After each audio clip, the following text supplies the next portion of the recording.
চিত্ত যেথা ভয়শূন্য উচ্চ যেথা শির, জ্ঞান যেথা মুক্ত সেথা জ্ঞানের প্রাচীর।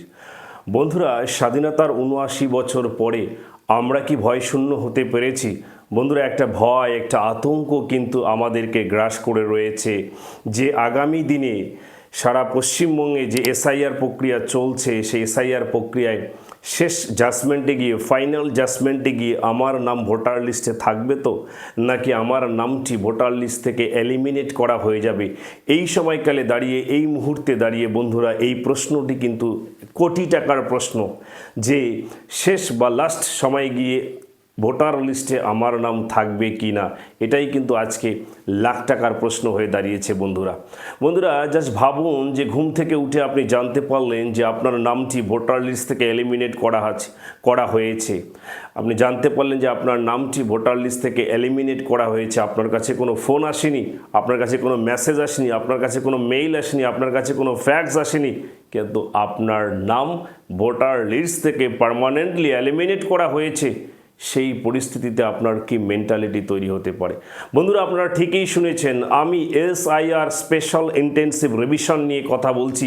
এই সময়কালে দাঁড়িয়ে যখন সারা পশ্চিমবঙ্গ জুড়ে এসআইআর প্রক্রিয়া রানিং চলছে, তখন প্রতিটি মানুষের মনে কিন্তু একটি ভয় দানা বেঁধেছে এবং সেই ভয়কে দূরীভূত করার উদ্দেশ্যেই আজকের এই ভিডিও আমি আপনাদের জন্য তৈরি করতে যাচ্ছি। বন্ধুরা, ইতিমধ্যেই হয়তো আপনারা আপনাদের বাড়িতে আপনার বিএলও সাহেব কিন্তু আপনার বাড়িতে ফর্ম দিয়ে গেছে, বা হয়তো 90% বাড়িতে এসআইআরের ফর্ম কিন্তু বা এনুমেরেশন ফর্ম কিন্তু আপনার বাড়িতে পৌঁছে গেছে এবং আপনারা প্রত্যেকেই আতঙ্ক রয়েছেন। অনেক কথা শুনেছেন, অনেক ডকুমেন্টসের কথা শুনেছেন, অনেক ক্রাইটেরিয়ার কথা শুনেছেন। শেষ পর্যন্ত শেষ সময় গিয়ে আপনার নাম ভোটার লিস্টে থাকবে তো? এটাই কিন্তু এখন লাখ টাকার প্রশ্ন হয়ে দাঁড়িয়েছে। সেই প্রশ্নের উত্তর আমরা আজকের এই ভিডিওতে ধাপে ধাপে খোঁজার চেষ্টা করব। ঠিক কারা আফটার দ্য ফাইনাল জাজমেন্ট এসআইআরের শেষ পর্বে গিয়ে কার নাম থাকছে আর কাদের নাম এলিমিনেট করা হচ্ছে, সেটাই আমরা আজকের এই ভিডিওতে জানার চেষ্টা করব। বন্ধুরা, চ্যানেলে নতুন হলে চ্যানেলটিকে সাবস্ক্রাইব করুন এবং don't miss to press the bell icon. বন্ধুরা, আপনারা সকলেই ইতিমধ্যে জানেন যে পশ্চিমবঙ্গে কিন্তু এসআইআর প্রক্রিয়া চলছে এবং ম্যাক্সিমাম বাড়িতে কিন্তু এই মুহূর্তে, এই সময়কালে দাঁড়িয়ে এসআইআর এর ফর্ম পৌঁছে গেছে বা এনুমেরেশন ফর্ম পৌঁছে গেছে।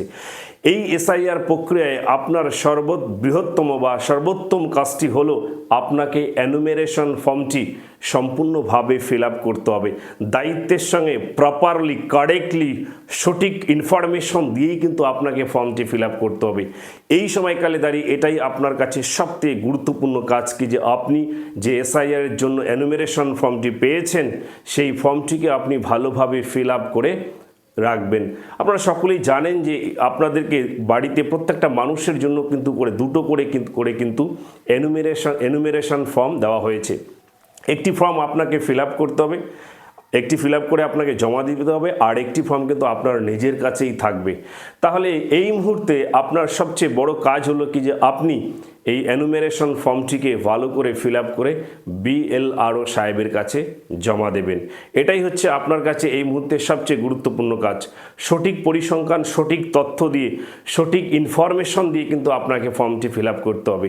এই সময়কালে দাঁড়িয়ে এটাই আপনার সবচেয়ে গুরুত্বপূর্ণ কাজ।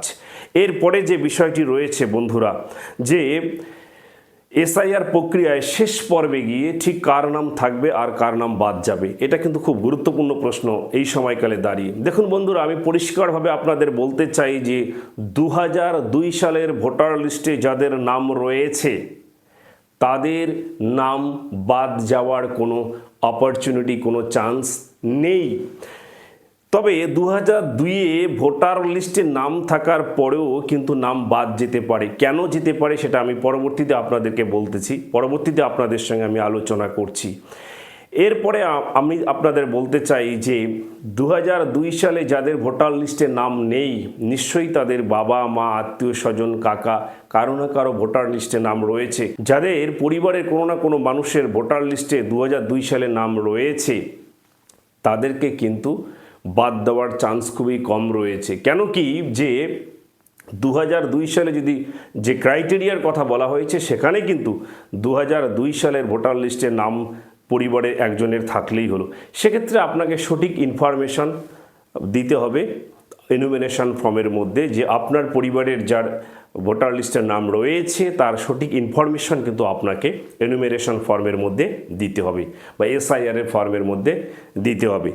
এবার অরিজিনাল ডকুমেন্টস থাকার পরেও যদি কারো নাম বাদ যায়, কিন্তু যে 11টি ডকুমেন্টসের কথা বলা হয়েছে সেই 11টি ডকুমেন্টসের মধ্যে কিন্তু একটি ডকুমেন্টস আপনার কাছে থাকলেই কিন্তু আপনার ভোটার লিস্টের নাম তোলাটা খুব সহজ হয়ে যাবে। এখন প্রশ্নটা হলো যে বন্ধুরা, এখন যে এসআইআর প্রক্রিয়া চলছে বা যে ফর্ম আপনার বাড়িতে পৌঁছে গেছে, যে ফর্ম আপনি ইতিমধ্যে ফিল আপ করে ফেলেছেন বা অনেকেই ফিল আপ করার জন্য তৈরি হয়েছেন, একটা জিনিস কিন্তু আমাদের খুব খেয়াল করতে হবে, যেখানে পুরো সোশ্যাল মিডিয়া একটা বিষয় খুব ভাইরাল হয়েছে যে 11টি বা 12টি বা 13টি ডকুমেন্টসের কথা বলা হয়েছে।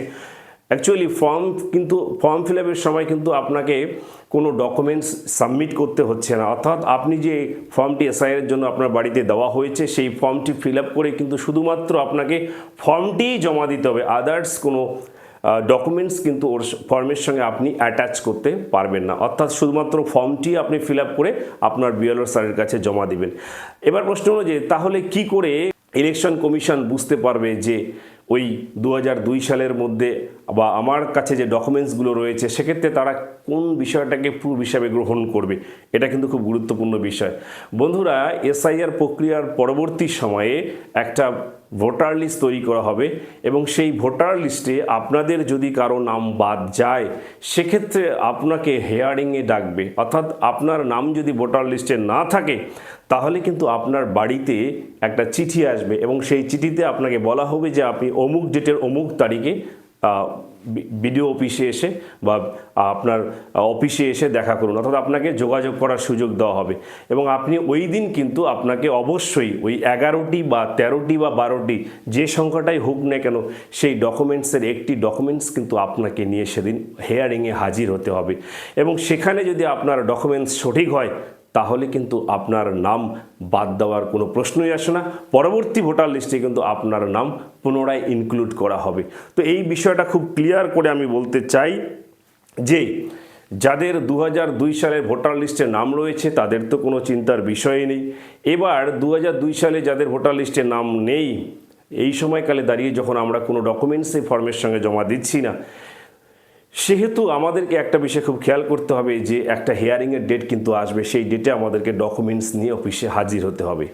এবার প্রশ্ন হলো যে কথাটা আমি এর আগেই বলেছি যে যাদের 2002 সালে ভোটার লিস্টে নাম রয়েছে কিংবা সঠিক ডকুমেন্টস রয়েছে তারপরেও কিন্তু নাম বাদ যাবে, কেন যাবে সেটাই আমি এখন আপনাদের সঙ্গে শেয়ার করব। বন্ধুরা, এই এসআইআর প্রক্রিয়ায় বিএলআরও সাহেবদের যেমন গুরুত্বপূর্ণ ভূমিকা রয়েছে তার থেকেও একটা ভাইটাল রোল প্লে করতে যাচ্ছে যারা এই ডাটাটাকে ইলেকশন কমিশন অফ ইন্ডিয়ার ওয়েবসাইটে এন্ট্রি করবে, অর্থাৎ যাদেরকে আমরা ডাটা এন্ট্রি বলি, অর্থাৎ যারা ডাটা এন্ট্রি করবে তারা কিভাবে ডাটা এন্ট্রি করছে, কতটা মনোযোগের সঙ্গে ডাটা এন্ট্রি করছে, কতটা সঠিক তথ্য ইনফরমেশন তারা ইনপুট করছে, সেটা কিন্তু খুব গুরুত্বপূর্ণ বিষয়। হয়তো দেখা গেল যে আপনি এনুমেরেশন ফর্মের মধ্যে আপনার সমস্ত তথ্য সঠিকভাবে জমা দিয়েছেন, আপনার ডকুমেন্ট সঠিক দেখিয়েছেন, কিন্তু যারা ডাটা এন্ট্রি করবে অর্থাৎ ইনফরমেশন ইনপুট করবে ইলেকশন কমিশনের ওয়েবসাইটে, সেখানে যদি তারা কোনো রকমের ভুল ত্রুটি করে বা কোনো অলসতার জন্য বা তাদের কোনো গাফিলতির কারণে যদি কারো নামে কোনো সঠিক ইনফরমেশান না পড়ে সেক্ষেত্রে কিন্তু আপনার নাম বাদ যেতে পারে। এক্ষেত্রে আতঙ্কিত হওয়ার কোনো কারণ নেই, কারণ আপনার কাছে কিন্তু নেক্সট অপশান রয়েছে হিয়ারিংয়ের একটা অপশান। কেন কি, ভোটার লিস্ট বার হওয়ার পরে যাদের নাম থাকবে না তাদেরকে কিন্তু হিয়ারিংয়ে ডাকা হবে। সুতরাং স্বাভাবিকভাবে আমি বলতে পারি আপনাদেরকে যে আপনারা অযথা আতঙ্কিত হবেন না, অর্থাৎ আমাদের কাছে সুযোগ থাকবে, একটা নতুন ভোটার লিস্ট তৈরি হবে এবং তারপরেই কিন্তু আবারও একটা সুযোগ থাকবে যাদের নাম থাকবে না সেই ভোটার লিস্টে পুনরায় নাম তোলার। তো নিশ্চিতভাবে আমি আপনাদের বলতে পারি যে এসআইআর প্রক্রিয়ায় বিএলআরও সাহেবদের যেরকম একটা গুরুত্বপূর্ণ ভূমিকা রয়েছে, পাশাপাশি কিন্তু যারা ডাটা এন্ট্রি করবে তাদেরও একটা গুরুত্বপূর্ণ ভূমিকা রয়েছে আপনার নামটি সঠিকভাবে ইলেকশন কমিশন অফ ওয়েবসাইটে ইনপুট করার জন্য। সুতরাং তারা যদি সঠিক তথ্য ইনফরমেশান দিয়ে থাকে সেক্ষেত্রে কিন্তু ফার্স্ট লিস্টেই আপনার নাম চলে আসবে, এতে কোনো সন্দেহ নেই। কিন্তু সেক্ষেত্রে যদি কোনো রকমের ভুল ত্রুটি হয়ে থাকে সেক্ষেত্রে কিন্তু আপনার নাম নাও আসতে পারে। এই জন্য আপনারা অযথা আতঙ্কিত হবেন না। আপনারা সোশ্যাল মিডিয়ায় বিভিন্ন প্ল্যাটফর্মগুলোতে আপনারা বিভিন্ন রকমের খবর দেখছেন এবং আতঙ্কিত হয়ে পড়ছেন। অযথা আতঙ্কিত হওয়ার কোনো কারণ নেই। 2002 সালের ভোটার লিস্টে যাদের নাম রয়েছে তাদের নাম অবশ্যই আগামী দিনে ভোটার লিস্টে থাকবে। কিন্তু যাদের 2002 সালের ভোটার লিস্ট নেই, সহজ কথায় বলতে গেলে ইলেকশন কমিশনের দেওয়া যে ক্রাইটেরিয়া রয়েছে, অর্থাৎ আপনাকে ন্যূনতম 13টি ডকুমেন্টস রাখতে হবে।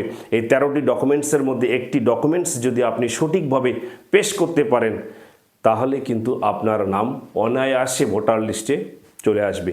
কিন্তু বিষয়টা হলো এটাই কি যে যদি 13টি ডকুমেন্টসের মধ্যে আমরা একটি ডকুমেন্টসও দেখাতে না পারি সেক্ষেত্রে কিন্তু আমাদের নাম বাদ যাওয়ার প্রবল সম্ভাবনা রয়েছে, প্রবল পসিবিলিটি রয়েছে, এতে কোনো সন্দেহ নাই। সুতরাং বন্ধুরা, আপনারা অযথা আতঙ্কিত হবেন না, গুজবে কান দেবেন না। আপনারা শান্তিপূর্ণভাবে এখন এসআইআর ফর্মটাকে ফিল আপ করে আপনার বিএলও সাহেবের কাছে জমা দিন এবং প্রথম লিস্ট যখন বেরোবে তারপরে যে হেয়ারিংয়ের ডাক আসবে, অর্থাৎ যাদের নাম ভোটার লিস্টে থাকবে না তাদেরকে নির্দিষ্ট তথ্য বা ইনফরমেশন বা ডকুমেন্ট দেখাতে হবে। এখনও পর্যন্ত যারা আপনারা এই 13টি ডকুমেন্টসের মধ্যে একটি ডকুমেন্টসও কালেক্ট করতে পারেননি, হয়তো আপনার কাছে আছে কিন্তু এখনও আপনি হাতে পাননি, আমি তাদের রিকোয়েস্ট করব যে আপনারা এই 13টি ডকুমেন্টসের মধ্যে একটি ডকুমেন্টস কিন্তু অবশ্যই সঙ্গে রাখবেন।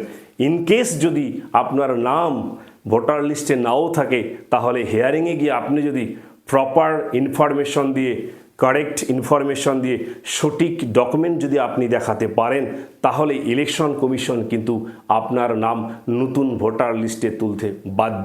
এই জন্য আমাদের ডকুমেন্টস অবশ্যই সাথে রাখতে হবে এবং পাশাপাশি 2002 সালে ভোটার লিস্টে যাদের নাম রয়েছে তাদের নাম এলিমিনেট হওয়ার কোনো সুযোগ নেই। কোনো টেকনিক্যাল কারণে বা কোনো ভুল ইনফরমেশনের কারণে যদি কারো নাম বাদ যায়ও সেক্ষেত্রে হিয়ারিংয়ে গিয়ে আপনি সঠিক তথ্য দিয়ে আপনার নাম ভোটার লিস্টে তুলতে পারবেন। অযথা আতঙ্কিত হবেন না, ভালো থাকবেন।